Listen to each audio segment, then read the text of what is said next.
celebrated a really big birthday this year. So I thought, well, I'm not very well travelled, so I'm going to go somewhere that really takes me out of my comfort zone. And I chose India. I'm beginning to wish that I'd gone for Tuscany. I'm in my 7th week in India, and I'm really glad I didn't choose Tuscany. Home to 18% of the world's population, this remarkable country is many things. It's archaic and contemporary, it's frantic and serene, it's timelessly traditional, and yet has one of the world's fastest growing economies. I started my trip in Varanasi on the holy river Ganges. I've been on planes, trains and tuk-tuks. I've crossed deserts and climbed forts in Rajasthan. I've explored the back streets of Mumbai and even discovered a brand new sport. So far, I've travelled 2,924 miles, and now, leaving Mumbai behind me, I'm heading down to the green and luscious land of the south.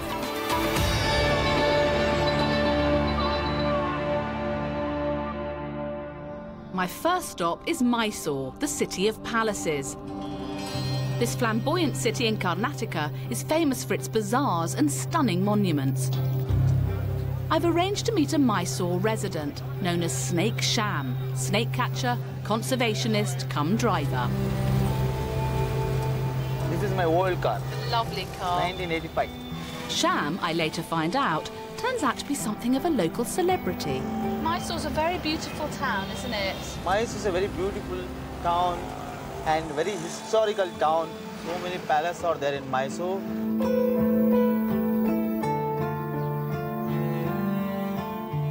Because it's a beautiful city, the palace is... and 100 phone maadu kodtare. 100 ge. What's he asking for your phone number? My phone number. If you ask the police, they will give you. Ask the police? Yeah. Now give them your number. Yeah.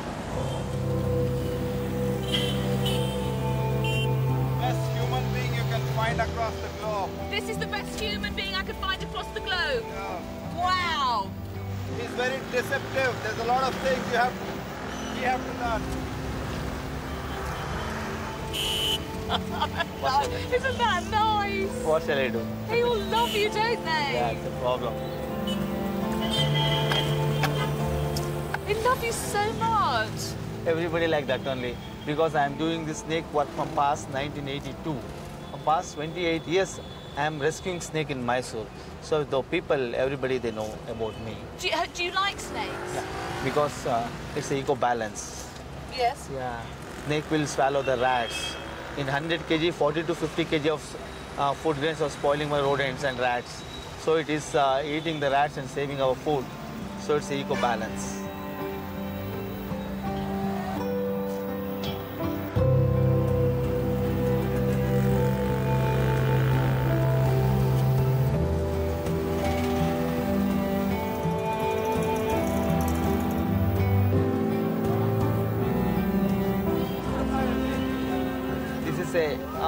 Mysore market. Oh yes, lovely. It's a very famous, yeah. See, another one famous is there in Mysore. That is Guru Sweets. It's a very famous for Mysore Pak. Mysore Pak? Mysore Pak. What's that? Mysore Pak is a sweet. Sweet. It's a very beautiful sweet. Oh, I'd like to try that. Yeah. This is a Guru Sweets. Oh, they make it here? Yeah. Homemade sweets? They'll make homemade sweets. Is it the only place? Is it the only place you can get it? Yeah. Right. Do you know the people in the shop? Yeah, I know. You know the them? owner is my friend. Can we go? Yeah. Shall we go? Can we go? Okay. Great. Okay. True to his word, Sham, the man who can open all doors, introduces me to the owner. The city lends its name to this traditional treat, Mysore Pak. Well over 100 years ago, the recipe was created by the king's chef and has been known as the royal sweet ever since. Oh, so this is where you make it? Yeah, this is the main kitchen. The owner of this bakery is Natraj, whose grandfather was the inventor of this famous sweet. I feel a bit like Charlie visiting Willy Wonka's chocolate factory. Although perhaps not quite as high-tech, it's still pretty exciting. And is it a recipe in your family? Yeah, it's in a secret actually. The recipe is in a secret, yeah. Okay. You're the only people that make it in the world? Yeah, everybody has friends. Yeah. Just your family? Yes, only in family. It's our family. But one thing I will tell you. Yeah. Once you taste in our shop, you'll never forget in your mind. I hope not. It'd be fabulous. And so has this kitchen been your family kitchen for generations? Yes, generation to generation. How fantastic. Do you remember your dad working here, your father? Yes. This store sells an average of 30 to 40 kilograms of Mysore Pak a day, and people come here from all over India just to try it. Your grandfather made sweets for the Maharaja? Grandfather, father. Your grandfather and your father made sweets for the Maharaja? Yes, for Maharaja. In India, everybody likes sugar. Yeah. Sweet tooth. Yeah. Gulab jamun, Yeah. Mysore Pak, all the nutty little baklava. Like Murphy. Yeah, like perfect, Murphy, exactly, like a Murphy. Yeah. Oh, it's boiling. Yes. Just have it. A little? A little. Yeah. No wonder it's delicious. It's got lovely loads of ghee in it, isn't it? Some more. It's more? Yeah, sure. Take turmeric. Actually, we are using a natural. We are not adding colors. More? Half it's enough. I notice it's a very strong one, isn't it? Yes. But this is ready now, is it? Yes, it's already ready. What do I do? Natraj explains how the king ordered his grandfather to open a shop selling this sweet so the public could enjoy the delicacy too. And here, the original bakery remains, 3 generations later. This is what I made. You made it? I made it! Got it? Yeah, I did. I made this myself. I stirred all this. Do you want to taste a bit? Do you like it? You made it? I did. Yes, shall I have it? Yeah. Good? Amazing. Really good.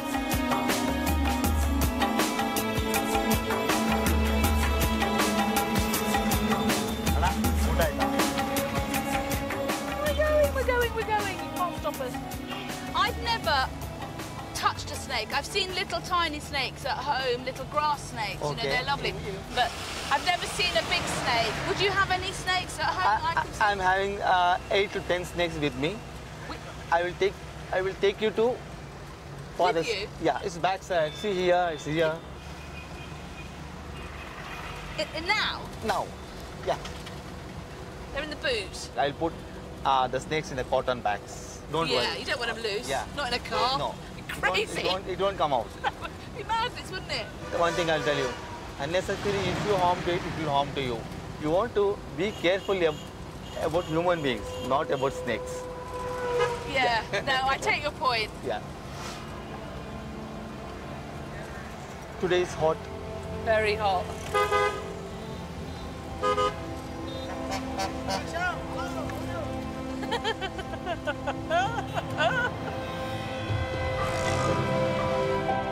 Did I mention that my guide was a snake guru? He rescues snakes from the city and releases them into the wild. He drives up to the mountains every Sunday to set the snakes free.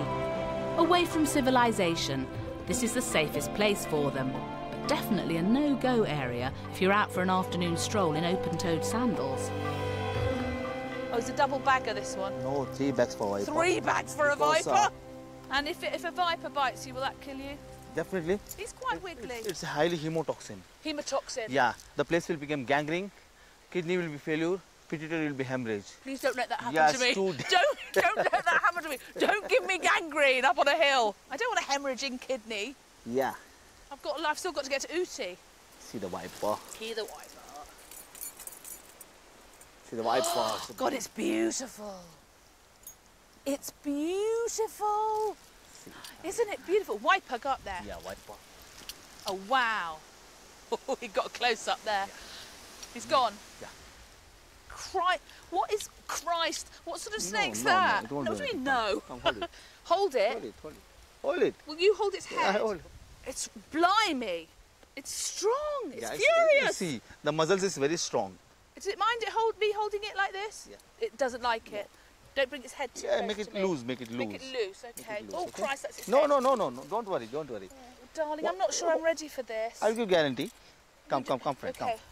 You hold it here. No, can I hold the back Don't first? worry, first, okay? You hold it here. Here, yeah. Here. And here. Leave it slowly down. Slowly down. Leave it slowly. Slowly. It will move fast. Yeah. Leave it. Woo! Shall I leave it? Yeah. You hold the keep going, tail. I think. Yeah. Leave it.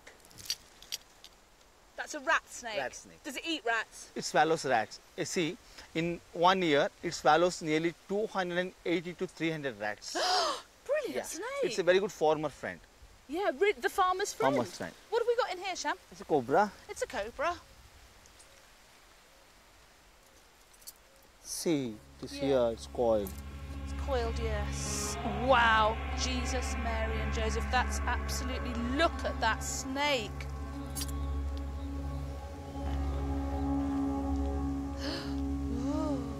Wow, he's a good one. Can I touch it? Can I touch it? Oh, shite. No. Yake, copa.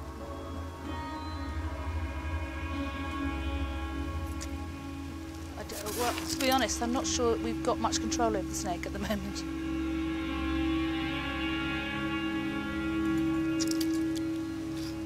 Come here. You're having a tin bath. I'm not coming anywhere near that snake. Come here. No, Sham, I adore you, but that thing's about to... I will guarantee. Come slowly. Come. Come here. Come here. Don't be scared. Don't do anything, my friend. Are you happy? I haven't actually breathed for the last 20 seconds. See, one thing I'll tell you. We are sitting very nearly hardly 2 feet, okay? Hardly 2 feet we are sitting. Yes, less than 2 feet, Less than 2 feet. It is not biting us. Why? We are not hurting it. It is hissing quite Yeah, badly, hissing. though. Because hissing is a warning sign, warning sound. You take your hand that side, slowly. See how to look. Bring it back.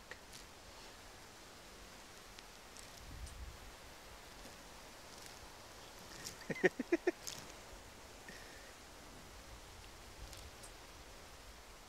think it's hypnotised me. No, I think you are hypnotizing it. He's not... Oh, right. Oh, God.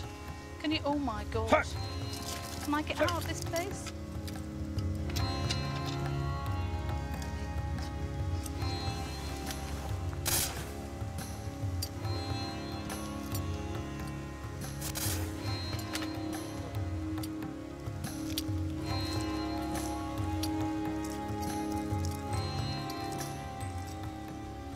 That was absolutely...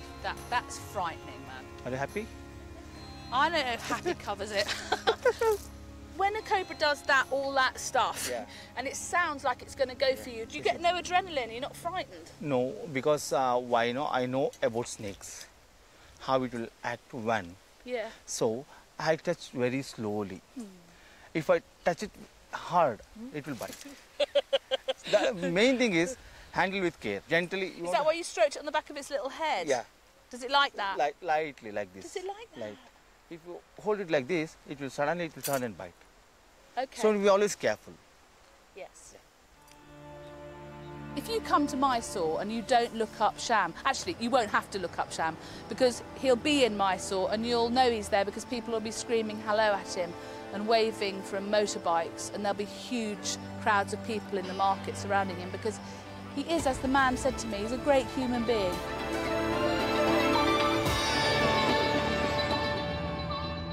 Quite excited because I have travelled 12 hours to the middle of nowhere. I'm on the trail of a healer. Now this guy says that he sees up to 2,000 people a week and that he cures up to 60% of the people that go and see him. Now his patients are people with quite serious things wrong with them, with cancers and very nasty skin conditions. And he says that he's curing them just using the bark of the trees around him and the leaves and flowers that he forages from the forest nearby his house.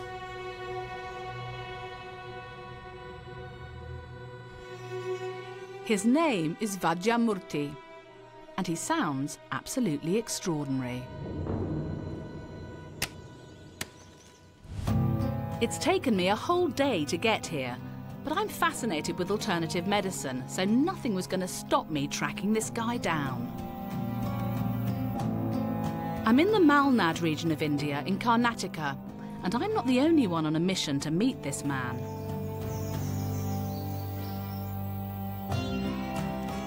His reputation has spread far and wide, and people travel vast distances to see him. He's devoted his life's work to healing and treats everyone absolutely free. ಏನು ಕಾಯಿಲೆ ಬಂದಿದ್ದೀರಿ ಏನು ಔಷಧಿ cancer He is highly respected by all who know him, and according to local knowledge, is something of a miracle man. He's not an easy guy to find, and I eventually catch up with him and join him foraging in the forest, collecting ingredients for his next clinic. Badia, what is this? Is this a healing bark? Can I have a look? ಇದು medicines Medicine bark. And what would this be used for? Cancer For cancer? Cancer It's a cancer cure? Cancer thyroid cancer Is it? Thyroid cancer And what do people drink it? Drink Yeah. 24 hours one time One time? 90 days For 90 days, every day. And it'll get rid of their throat cancer? throat cancer Wow. That's a good bit, yeah. How much of this do you need for your clinic? ಇದು one day 50-60 kilo 60 kilo? kilo That sounds like a lot. We better get moving.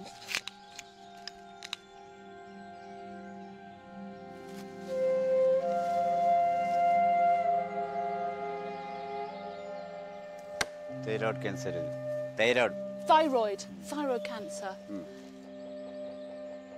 So all these trees are, well, it's just like a great big medicine cabinet, isn't it, really? Medicinal area Medicinal area, is it? Area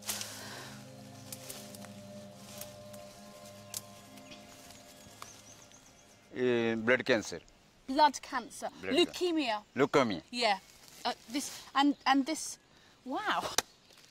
Oh, look at the colour of that. And it's the colour of blood. It looks like blood. Red like blood. Milk Put it in milk. ಮಿಲ್ಕಲ್ಲಿ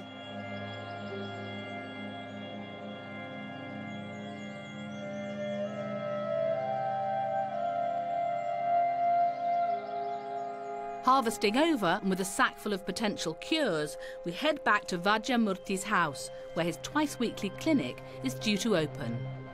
I can honestly say I've never seen anything quite like it. The queue of patients waiting has to be at least a mile long. I feel very honoured when he invites me inside while he prepares for his patients. Vadia, how did you become a healer? ಇದು ಕೆಲಸ ಅದು ಹರಿದು ಕಸ ಎಲ್ಲ ತೆಗಿಬೇಕು first ಆಮೇಲೆ use ಮಾಡಬೇಕು ಇದು 40 ವರ್ಷದಿಂದ ನಾವು ಮಾಡ್ತಾ ಇದ್ದೀವಿ ಇದು ಪೂರ್ವಿಕರದು ಸಾಮಾನ್ಯ ಅಂತಂದರೆ ಒಂದು 8 ಶತಮಾನದ ಹಿಂಭಾಗ 800 years back Your generations back have handed down to you. So was your dad a healer, your father? And your son? Your son will become a healer? ಸನ್ ಕೊಡ್ತಾ ಇದ್ರು His son is learning to become a healer. And does it take a very long time to learn to become a healer? 40 years 40 years. service.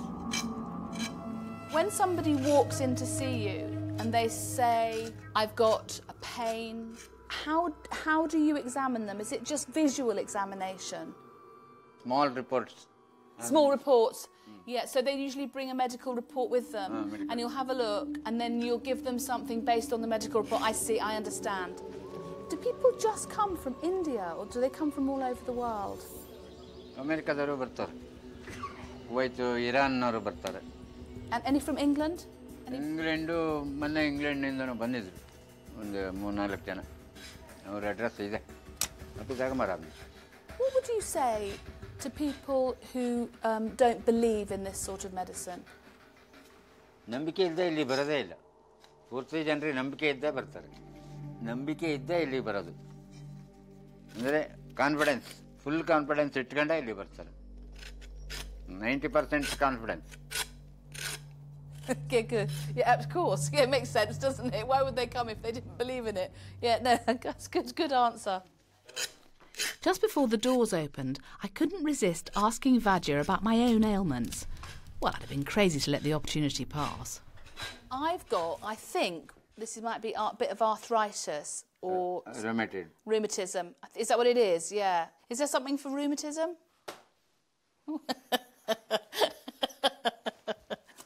And this is the rheumatic bark. Rheumatoid arthritis. Yeah. Rheumatoid arthritis. Okay. Just like to briefly say to my doctor, Paul, at home, if this man can do something you can't, you're in big trouble. Take 1 piece of medicinal bark, 2 cumin seed, I've got that, 2 teaspoons of black pepper powder, I can make that, and pound them together, boil it well, strain it through a cloth, I can do that because I've got a jam bag I can use for that, and consume it daily 3 times, half glasses after breakfast, after lunch, for 9 days. This will do me for 9 days. 9 days? Yeah, okay. 9 days? Yeah. These are each... 7 days. Oh, okay, I understand. Cool, brilliant. I'm going to do that. People started queuing at 4 o'clock this morning in the dark to see the healer. Many of them have bought medical records, x-rays, lab reports, blood test results. And they're queuing up in line, and then they'll go in, see the healer for about 10 seconds each.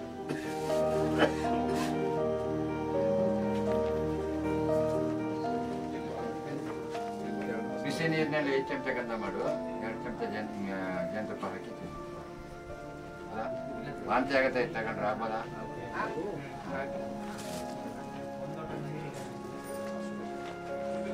ಹೇಳು ಮರೆಯ. Some of them, having travelled a day, 2 days, 3 days, will then say thank you, touch his feet and leave with a handful of bark.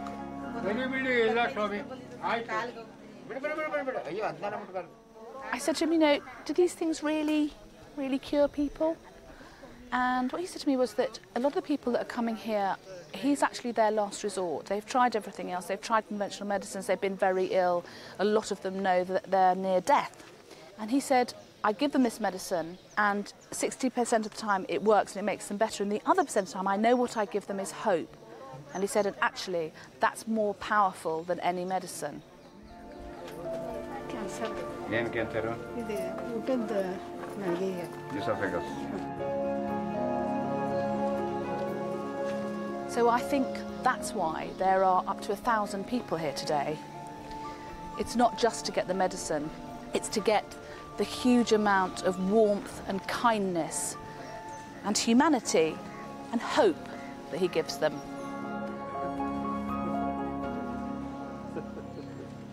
Just wanted to say thank you very much for I've had such a fantastic time with you. This is a very silly present. It's a musical tin of biscuits from London. It's just a very silly thank you for a very special time. Thank you so much. Really, thank you.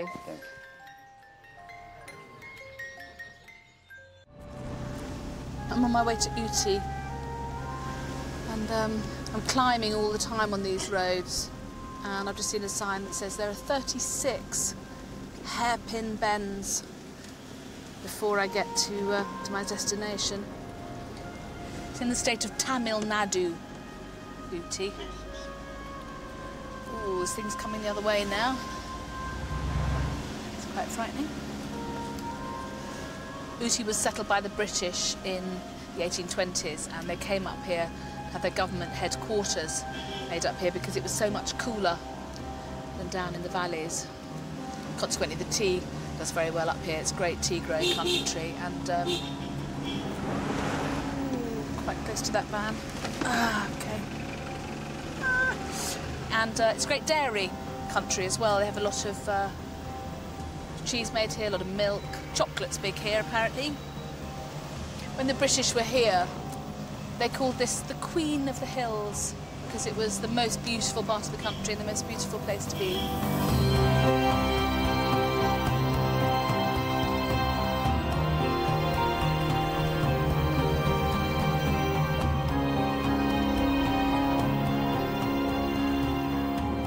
I am a fanatical tea drinker, and I'm really keen to learn more about it. So I'm going to see a man who owns one of the plantations up here. His name is Vijay Kumar.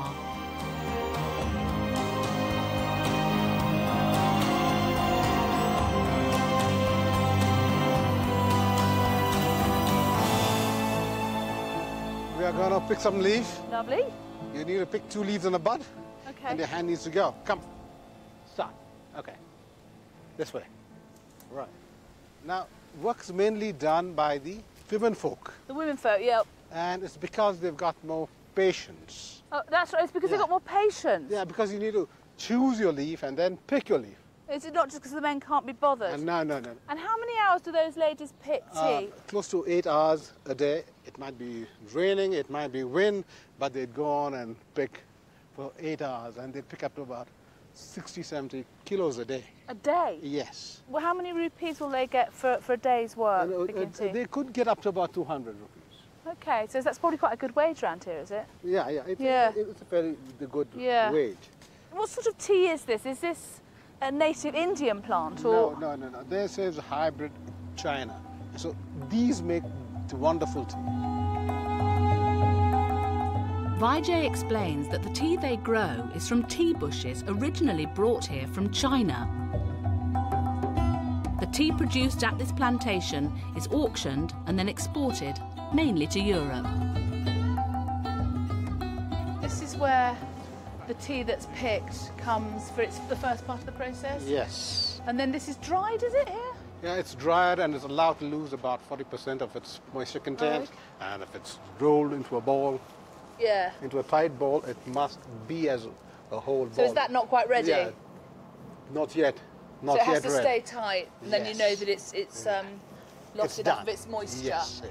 So this will stay out for what, another day, another few hours? Or? I think maybe another 2 hours. Oh, right. Yeah.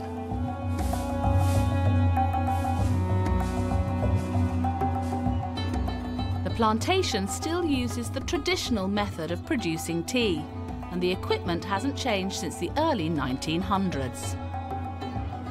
The leaf has lost 40% of its moisture, which is coming down from the upper level and is going down to the rolling table, which is down below. Oh, okay. And then they shoot. Can I give him a hand? Yes, by all means. It's all the way ahead.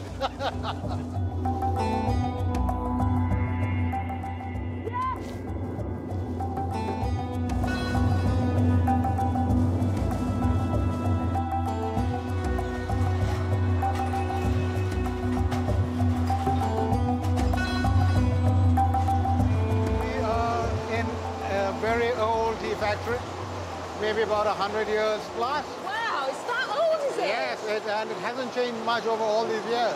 And the leaf that you've sent from the top. Oh, okay. Yes, and you must be very careful. Oh, no, wait. Okay. Yeah, so it's just rolling it, is it? Okay, what's it doing getting the juice out? It has. You can even...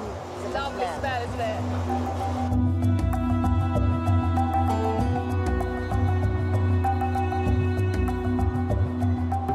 This is the fermenting room.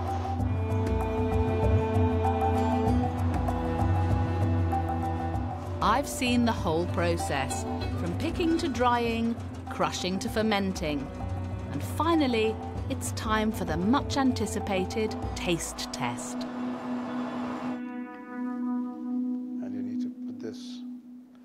I was only sort of a person, I'd read those for you, wouldn't I? But I can't, I'm afraid. Now, you need to actually take in the tea. I'll show you. Okay.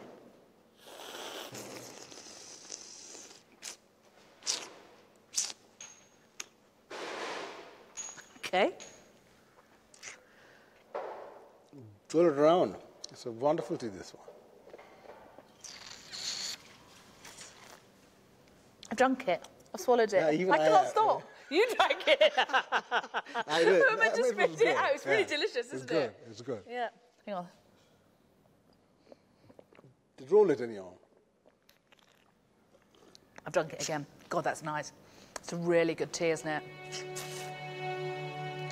Good tea. Wonderful.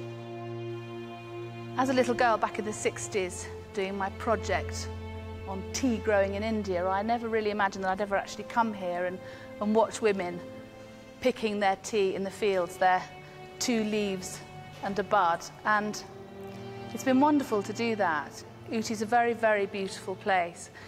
And I feel particularly glad, really, because I suspect that Vijay's right when he says this is the last generation of women who are going to want to work 8 hours a day in the plantation, carrying those heavy baskets on their back, because they're going to want to be off in the cities, in Mumbai, in Mysore, Bangalore, not here working on the land. I think I might really have had my last window of opportunity to see this ancient countryside scene and people producing tea and the way it's been produced for hundreds and hundreds of years. Yeah, great experience.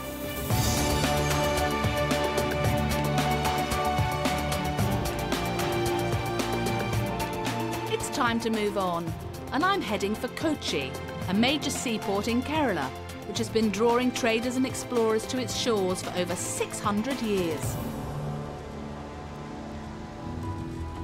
I've always associated India with elephants, and they are greatly revered here. They're an integral part of daily life, working in the fields, the towns, and the temples. But with only 3,500 working elephants left in India, I jumped at the chance to see some young ones at a training camp. Elephants are the state animal of Kerala, so this seems like the perfect place to meet some.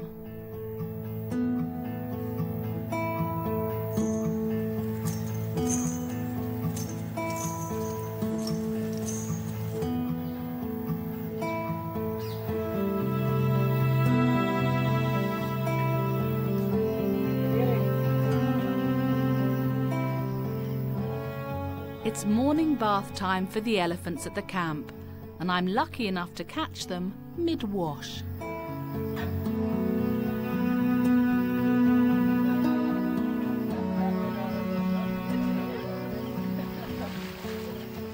How old's this baby? 5 years. 5 years old. 5 years old, there they go. Can I help clean the baby? She's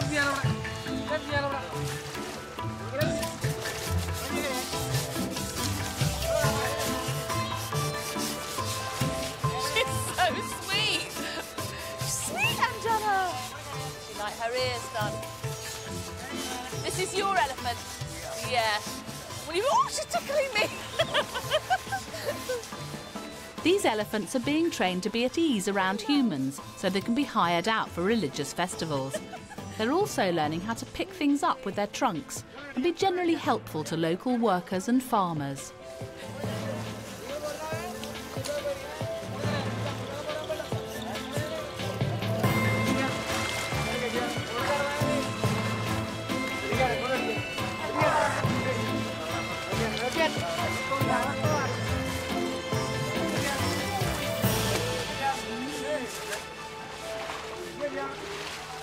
Take her back to Tiverton, really, this one, because Sunita's too big, but I could get this one through hand luggage, I think, probably. I have to put a big sticker on your neck, which is lovely. Might kiss her? Oh, okay. Not you, her. I've been feeling very homesick, but spending time with these elephants is, well, I feel a bit like part of the family, actually. They're wonderful animals, and I can see why India loves its elephants so much. I've never really been close to one before. I've only seen them on films and things, but there is something really magical about being close up and personal with an elephant.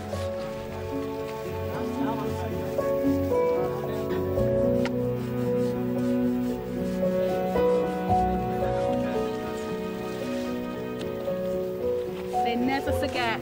Do you remember me if I come back 20 years' time?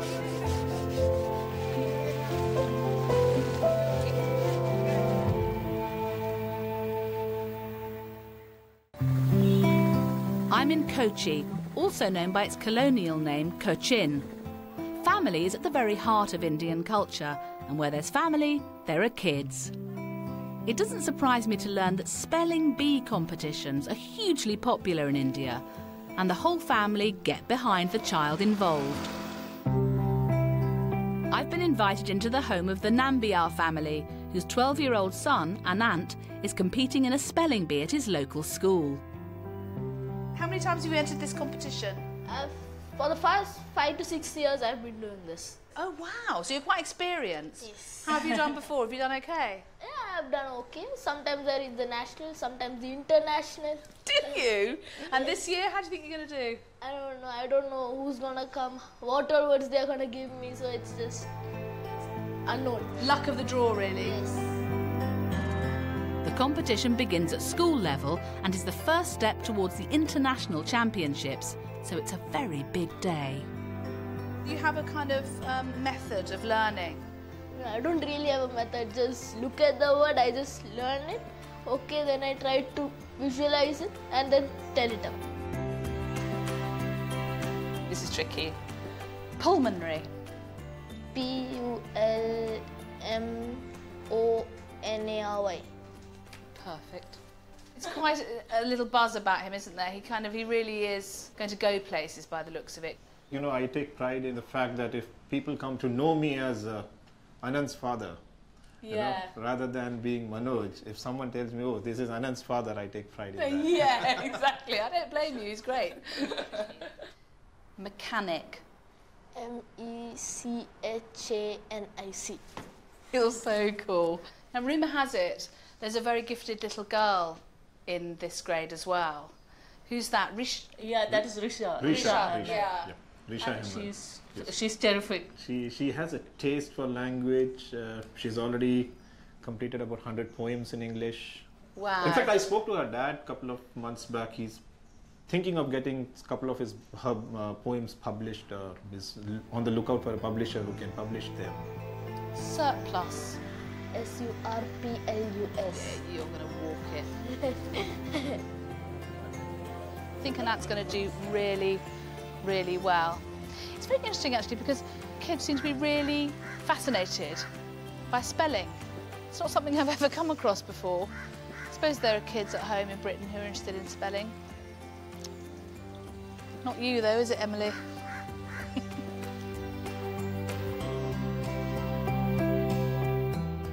The Chinmaya Vidyalala school in Kochi has around 2,000 students.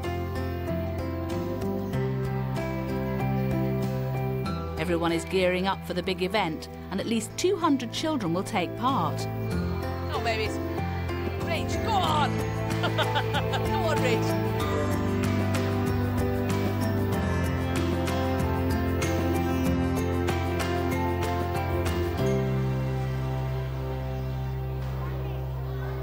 You are fantastic at spelling. I've heard from Anat how good you are at spelling. Have you done a spelling bee before? Yes, plenty of times. It was the first time. I had no idea what a spelling bee was. I woke up in the morning, I read this article in the newspaper that a spelling bee was being conducted that very morning, and my parents took me there. No preparation, nothing, and I came first for that. That was like, after that I was like, oh, I love spelling. Morning, children. Good morning, children. So your spelling bee starts in about 10 minutes. Yes. Ready? Yes. Ready. You're going to absolutely beat everyone hollow in this test, you know that? Anant waits for his turn as 12-year-old Risha takes to the stage. Good afternoon, Risha. Thank you. Yeah. This is the knockout round. Okay. So the first word that you get wrong, you'll have to leave, okay?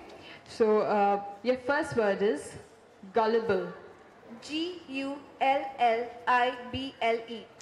Thank you. Good. Your next word is hallucinate. H-A-L-L. Irreplaceable. I-R-R-E-P-L-A-C-E-A-B-L-E. The next word is laborious. L-A-B-O-R-I-O-U-S. Thank you.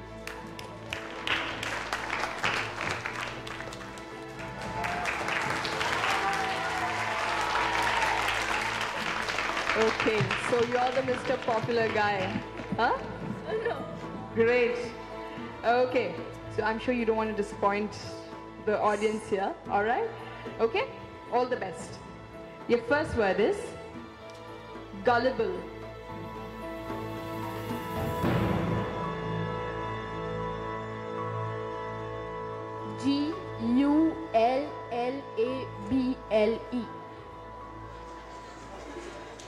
Sorry.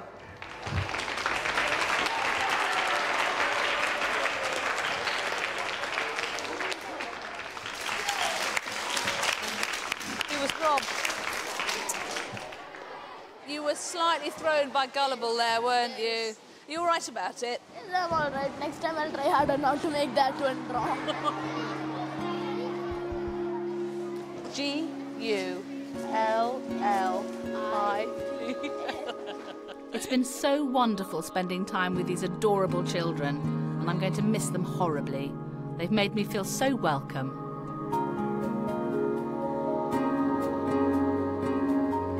I'm nearing the end of my time here in India, so I'm leaving Kochi to embark on the final leg of my journey. I want to reach the very tip of the country in style, so I'm meeting up with legendary motorcyclist and India's first female professional rider, Moksha Jetli, who's going to give me a lift for part of the journey. Hi! Hello! Hello at last! At last!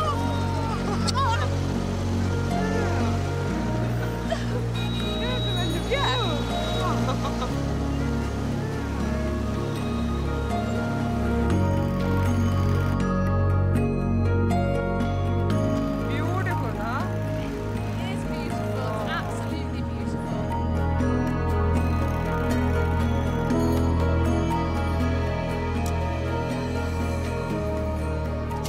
What about being a woman on your own? Because I mean, people have stared at us constantly coming down the road. Because I think they've ever seen You see, two reasons.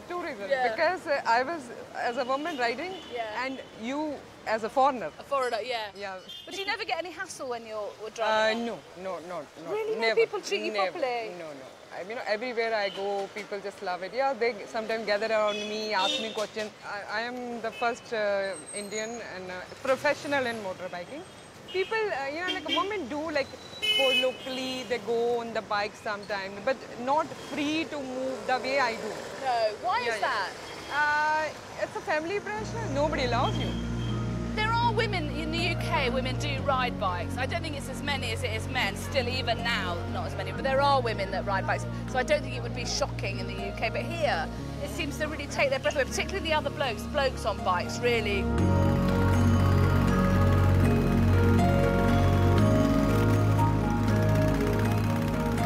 All the boys want a race the girls.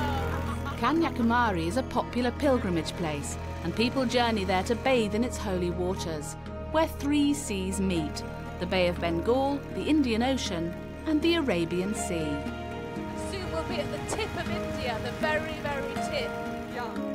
The stone statue of a famous Tamil poet, Saint Tiruvalluvar, stands on this site, often known as India's Statue of Liberty.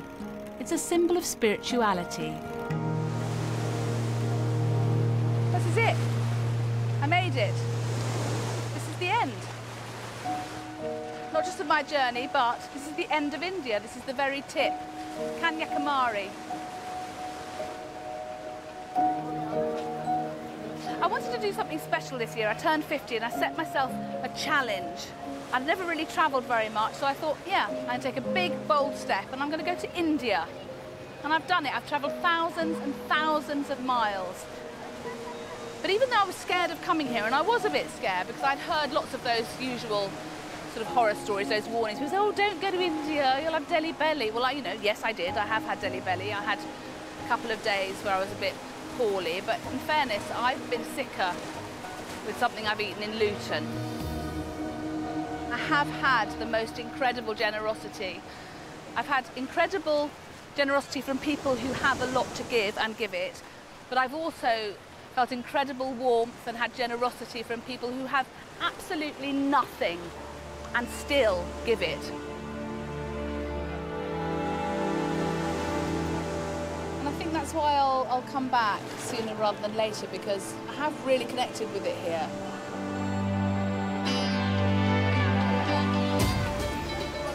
I think I'm going to miss it hugely. I do think I thought it would kind of be something I'd get over, that it would be a kind of brief romance, but actually I think I'm going to have a lifetime love affair with India.